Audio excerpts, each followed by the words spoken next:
स्वामी समर्थांचे मठ अनेक असतात, पण समाधीस्थान हे एकमेव आहे.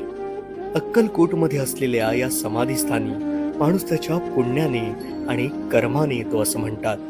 कारण स्वामीच म्हणून गेले होते की माझ्या वडाच्या पारंब्याखाली बसून भक्त जप तप करून आपापल्या गावी निघून जातील. असं ते कित्येक वर्ष करतील. ज्या दिवशी त्यांचे कर्म शुद्ध होतील, पाप नाहीसे होतील, त्या दिवशी ते या समाधीस्थळी येतील आणि याचं महत्त्व जाणतील. स्वामी पहिल्यांदा अक्कलकोटला आले ते या चोळप्पा महाराजांच्या घरी. 21 वर्ष इथे त्यांचं वास्तव्य होतं. चोळप्पा महाराजांनी या काळात त्यांची खूप सेवा केली. स्वामींच्या प्रस्थानाच्या वेळी चोळप्पांच्या भक्तीवर प्रसन्न झालेल्या स्वामींनी तुला काय हवं असं मागितलं. तेव्हा त्यांनी मागितलं की मला पैसा संपत्ती यापैकी काही नको, तुमची समाधी माझ्या